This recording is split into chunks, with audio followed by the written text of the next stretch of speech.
দর্শক, চ্যানেল ওয়ানের পর্দায় আপনাদের স্বাগত জানাচ্ছি। আমি সাথে আছি জাকির হোসেন। আপনারা নিশ্চয়ই জানেন, গতকালকে একটা খবর আমরা শুনছিলাম, লিবিয়া থেকে ভূমধ্যসাগর পাড়ি দিয়ে ইউরোপ যাওয়ার আশায় একটি বুট থেকে 18 জন সিলেট বিভাগেরই 18 জন নিহত হওয়ার খবর পাওয়া গেছে। এর মধ্যে আমরা নিশ্চিত হয়েছি সুনামগঞ্জেরই শুধু 11 জন মারা গেছে। এর মধ্যে সুনামগঞ্জের জগন্নাথপুর এবং ধীরাই উপজেলার 11 জন মারা যাওয়ার আমরা খবর নিশ্চিত হয়েছি। আজকে আমরা এই মুহূর্তে দাঁড়িয়ে আছি জগন্নাথপুর উপজেলার চিলাউড়া গ্রামে। যেই বুটে ছিল নাঈম ইসলাম, তার বাড়িতে রয়েছি। তো তার বাড়িতে আসলে শোকের মাতম তৈরি হয়েছে। এখানে আমরা যেমনটা দেখছিলাম, আসলে তার বাড়িতে আসলে কথা বলার মতো পরিবেশ এই মুহূর্তে নাই। যারপর আমরা আপনাদেরকে একটু দেখানোর চেষ্টা করছি আসলে এই মুহূর্তে যে তার স্বজনরা এবং তার মায়ের যে আর্তনাদ, এমনটাই আমরা ভারী হয়ে আসছে আসলে তার মায়ের আর্তনাদে। একটা বিষয় যদি আমি বলি, নাঈম ইসলাম যে সে তার 2 বছরের একটি সন্তান রয়েছে। নাঈম ইসলাম আসলে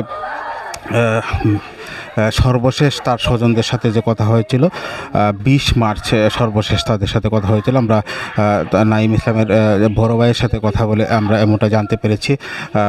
তারা আমাদেরকে যেমনটা জানিয়েছেন, 20 মার্চ সর্বশেষ নাঈম ইসলামের সাথে কথা হয়েছিল এবং নাঈম ইসলাম বলেছিল সেই দিনই তারা বুটে উঠেছে। এর মধ্যেই আসলে বুটে বলা যায় না খেয়ে ক্ষুধার্ত অবস্থায় কিন্তু তারা মৃত্যুবরণ করেছে। আমরা নাঈম ইসলামের বাবার সাথেও কথা বলেছি।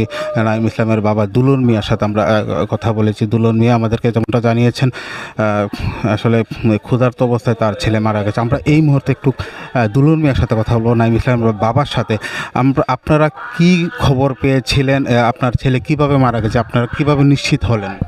আমরা নিশ্চিত হলাম তার সাথে বিকেই আসিল আরও কখন খামড়ি বিচেরা এরা তো আমরা তো মানছি হয়ে মালা নেটো দেখার আমরা তো বিশ্বাস হয়েছে না।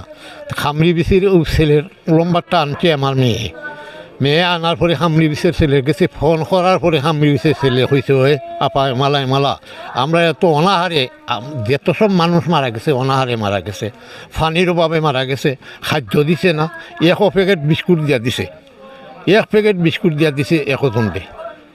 13 প্যাকেট না 14 প্যাকেট 45 জন মানুষ দিছে, 13 প্যাকেট বিস্কুট দিয়া দিছে, দিয়া এরারে দিছে। তারপরে পানিও দিছে না। পানি খিদার জ্বালায় এখান তো নিমন্ত্রণ হারাইয়া তারা অন্যদিকে গেছে। যাওয়ার পরে এখানের মাঝে খিদার জ্বালায় এই মানুষগুলো মারা গেছে।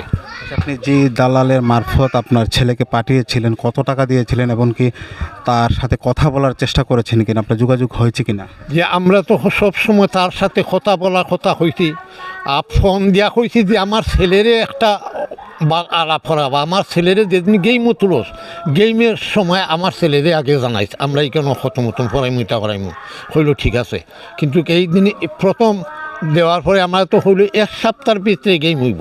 1 সপ্তাহ পর 3 মাস হয়ে গেছে, এর ভিতরে গেম দিছি আমরা জানাইছে না, গেমের মাঝে জানাইছে না। তারপরে আমরা শুনি দিনে মরার খবর তার শুনিয়া যে গেম হয়েছে বলে জানি, আনিলে এর আগে জানি না। আসলে শুনছিলেন, আসলে খুবই হৃদয় বিদারক একটি ঘটনা। যেহেতু এই জগন্নাথপুর উপজেলায় 5 জন মারা গেছে, পুরো উপজেলায় এই মুহূর্তে আসলে শোকের মাতম চলছে। আর দালালের মাধ্যমে যে তারা পাঠিয়েছেন, দালালের সাথেও তারা কথা বলার চেষ্টা করছে, কিন্তু আসলে দালালের সাথে তারা কথা বলে যোগাযোগ করেও আসলে কথা বলতে পারছে না। তো শুধু সুনামগঞ্জে আসলে শুধু এই ঘটনাই নয়, এর আগেও আমরা দেখেছি লিবিয়া থেকে ভূমধ্যসাগর পাড়ি যাওয়ার সময় অনেকেই প্রাণহানি ঘটেছে। আর আরেকটা বিষয় আমরা ছোট্ট করে যদি একটু বলি, 11 জন মারা যাওয়ার বিষয়টি আমরা নিশ্চিত হয়েছি। আরও 2 জন, অর্থাৎ ধীরাই উপজেলায় আরও 2 জনের এখন পর্যন্ত কোনো সন্ধান পাওয়া যাচ্ছে না। তার স্বজনরা, তাই 2 জনের স্বজনরা কিন্তু এখন পর্যন্ত তারা যোগাযোগ করছে ছেলে এখন পর্যন্ত জীবিত আছে কি না মারা গেছে এই খবরটুকু এখন পর্যন্ত পাচ্ছে না। তো সার্বিকভাবে আমরা বলতে পারি, প্রশাসন যদি এখনই কঠোরভাবে কোনো ব্যবস্থা না নেয়, তাহলে সুনামগঞ্জের যে তরুণ যে রয়েছে, তরুণরা দিন দিন কিন্তু বিপদগামী হবে। তো এই ছিল সুনামগঞ্জের জগন্নাথপুর উপজেলা থেকে সর্বশেষ।